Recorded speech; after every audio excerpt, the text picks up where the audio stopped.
All right, and Utah State, the Aggies are here. Do I get to take this nameplate? Nah, you can take the one from the locker Nice room win. Thank you. when it's all over. Okay, we will go to Coach for an opening statement, and then we will take questions for anybody up here at the dais. So, Coach? Yeah, I mean, unbelievable win. And just the toughness and the grit our guys showed, against a Big 12 team. That's a physical, that's a really good team. And we knew what we were in for, when we drew that seed. And I really think, playing San Diego State last Friday prepared us for this win. And we practiced hard this week. We practiced physical because I felt like we didn't play as physical and as tough as we needed to against San Diego State. But sometimes losses help you win the next game. And that it happened tonight. We had so many big plays by everybody that got in. Almost everybody that got in scored, had a rebound, and really proud of our guys. We knew we couldn't turn the ball over more than 10 times. TCU is so lethal in transition, and, when they go to the offensive glass, it's hard. They got a lot of offensive rebounds. Too many for my liking, as these guys will tell you, 21, but, that's what they do. And but I thought, offensively, we kind of controlled a little bit of the game by not turning the ball over, and so we didn't allow them to get easy buckets. They got a couple early, but I thought our guys really adjusted after the first 5 minutes and, just played fantastic. Questions, please. Raise your hand. We'll get a mic to you right here. Jack Johnson from the Utah Statesman. Isaac, you've been in and out as a starter all year, and today you showed that you can take your game to the next level in the big dance. What do you think of that, and what do you think of your gameplay, and how are you going to translate that into the game on Sunday? Isaac? First off, I appreciate it. Thank you. I think this coaching staff has done a really good job of being confident in all of us. We all have some special abilities and special talents on this team, and that's been showcased throughout the year. And so first off, that's a big kudos to our coaching staff. Coach came to me before the game and said, shoot the ball and be confident. And so I took his advice. And I think going into this next game, Zach Edey he's got national attention for a reason. He's not just a big body. He's a really good player. And so we have to continue to be physical like we were with this TCU team, and then take care of the ball, and I guess I can continue to shoot the ball well and be confident in that. And then the rest of the team, same thing. We share the ball, and when we do, it's successful. Questions, please. Right here. Right here. Sean Harrison with the Herald Journal. Also to Isaac, there's been times when you've had games like this where you've kind of shown some meanness. How can you bottle it up and do that every time out? I'm sure Coach Sprinkle is wanting you to do that. Isaac?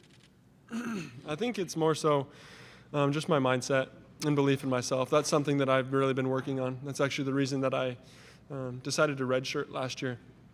There's been a bit of a mental battle going on, and this year has really taught me how to believe in myself and have that confidence in myself.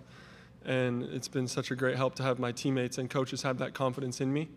And so when I have these games, I think it teaches me the player I can be. And I'm just going to try to continue to believe in myself and rely on my coaches and teammates when it's ups and downs. So Over here. This is for anybody, but probably for Coach Sprinkle. It looked like you guys were lobbing the ball around a lot, doing some cross-court passes, and it seemed like it made a big team be small. Was that part of your strategy going into the game? Coach? Yeah. They try to side you in kind of their ball screen defense, and even overall, like, they really load to the basketball when the ball's on the outer third.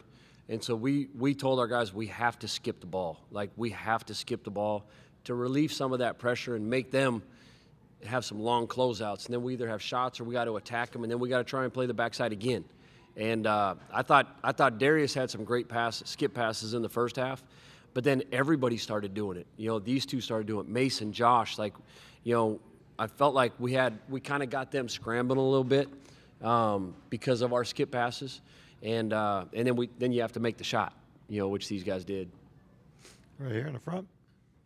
Jason Walker with Cash Valley Daily. Ian, I'll ask you this. You guys started off shooting a little cold. You were, I think, 3 of 10 to start the game, but then you had stretches where you made like 6 straight, 7 straight later in that first half. How'd you guys kind of turn around to a bit of a slow start to finishing off the half really well offensively? Question for Ian. Like Isaac had mentioned, coach always tells us to keep shooting the ball and be confident in ourselves. And between the players, we always try to keep each other up. And Darius was out there making good plays at the beginning, getting guys open, hitting the open guys. And it was just like, hey, if you're open, be confident, shoot it, step into it. And, yeah, that's what we kept doing. And eventually they started going in. Questions, please. Raise your hand. Right here. Ian, can you talk a little bit about the physicality? Coach talked it was going to be a physical game. It seemed like there was several times you got roughed up in there. Question for Ian. Ain't nothing but a little bit of work. We knew it was going to happen. We knew it was going to be a physical game. It was expected. And, yeah, we had the right mentality, the right mindset coming into the game. We knew what to expect. Yeah, I got roughed up out there. I'm a little bit of a lightweight, but it's all in the head. Right here. Jayla Johnson, IUPUI, Sports Capital Journalism. At halftime, you guys were up. What was the talk going into, the second half of play with that lead? How did you guys keep the momentum? What was your message to the team? Coach. The message was I felt like they had 11 second chance points in the first half, and we only had 4. And I think they had 37 points. And so, it seemed like every time they got an offensive rebound, they scored it. And we knew that was, that's their game. And so we knew we needed to up the ante, making contact box outs. Like a couple times we were leaking out, especially when we went to our 1-3-1. We didn't have all 5 guys like going in there to rebound. And, whenever you're playing TCU or a Big 12 team, like you got to go, all 5 guys got to go rebound that ball. So that was the main message, and then telling them, I was proud of them. We only had 3 turnovers at halftime, which got us that lead. Back in the back. Brian Henson with the Indianapolis Star. This question's for Coach and Ian. Isaac mentioned taking the red shirt last year and coming back kind of a different player this year. What have you all seen from him in terms of that development? Coach, we'll start with you. Yeah, he's grown so much since June, our first practice. And I've said it before, like he's improved maybe more than anybody I've ever coached in a, whatever it is, 7-month span. And he really, I'm proud of him because he gave himself up for the team. Like some of the stuff it was uncomfortable for him because he had never played the style that we play. And there's a lot of new stuff for him. This is his 3rd coach in 3 years. And so, he kept fighting, and he's won us so many games this year. And anytime he shoots it, like a couple of guys on our team, like I think it's going in every time. He's got a pure stroke, and he's a weapon. There's not many guys his size that can really shoot like that. But I'm more proud just of his progress mentally, and and being a great teammate and all that stuff because it's what our team is as a whole, and he's a huge part of that. Ian. Like Coach had mentioned, it was just his willingness to, buy into what the team is doing. And, he's had some stuff and mentally up and down, some bad games, some good games, but he always stayed ready for it. And, we're really proud of his effort, like Coach mentioned again, all the new stuff and new playing style that he was introduced to. And, he just took everything as a challenge and just got better throughout the whole year. Right here.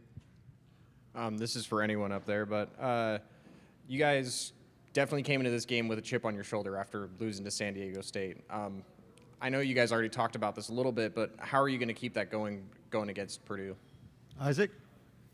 I think we just got to continue to look at what we have as a team.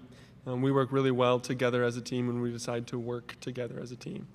And a lot of teams have difficulty with us when we do that. And so I think no matter that they're the number 1 seed or been ranked throughout the country for however many weeks, I think we have the capability to hang with anybody. Our coaching staff does a really good job scouting, and when we lock in and are aware of what the teams can do and how we can stop them, I think we have a good chance. Danny, you want to talk about? Yeah, obviously a tremendous amount of respect for Purdue. Like Coach Painter is one of my favorite coaches to follow, because he feeds the post guys too. We like to do that. So we try to, we take stuff, and then, I have an assistant. We have to be very, very careful in our scout the next 48 hours because I have a guy on my staff who played at Purdue. So I got to make sure, because I know how crazy Indiana is. So we might have to keep Coach Johnny Hill out of our staff meetings for a couple days. But they're a tremendous team. You know, we know how physical they are, and we're gonna have to play like we did tonight. You know, we have to play with a little bit of a chip on our shoulder. We know the place is going to be rocking. I mean, they got unbelievable fans, and so it's going to be fun. But we have to be really good offensively and defensively, to have a chance to win that in the last 8 minutes. Got time for a couple more right here. This is for Coach or for the players. I mean, I know you guys weren't around. You probably weren't even born, but it's been 23 years since Utah State won an NCAA game. Has that been talked about at all, about the streak and also the Mountain West? I mean, you guys in San Diego State are the only ones left now. Coach? Yeah, we don't talk about it. I'm proud of the tradition that we have at Utah State. There's been some, they haven't won a tournament game, but we've been to the tournament a lot, and a lot more than a lot of other teams. And so, it's so hard to win a tournament game. It takes some luck, but it takes, guys making big-time shots and big-time plays like tonight. And, it's awesome for our program and our community. Right here. We're going to take two more. Just for Coach Darius Brown, I think he tied the single-season assist record at Utah State. Can you just talk about that accomplishment?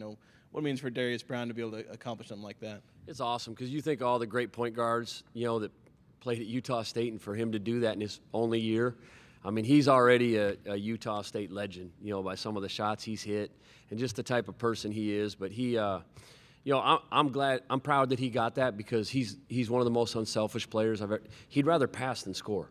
There's not many kids like that in the country now. Like everybody, he's a point guard. There's a lot of points guards out there that want points. He's not one of those. He's a true point guard, and he makes our team go. Last question.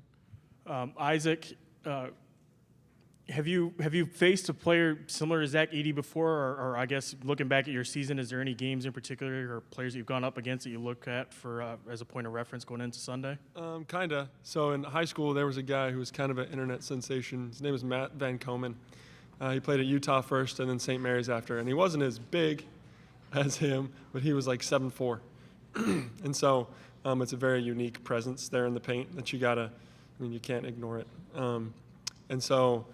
We'll just try to do our best against him and root him out and get low. And it's hard to compete with him up high, so you got to compete with him down low as best as you can, and do as best as you can on the perimeter to stop the entry feeds. So we'll see. Thanks, Aggies. See you tomorrow. Thanks, guys.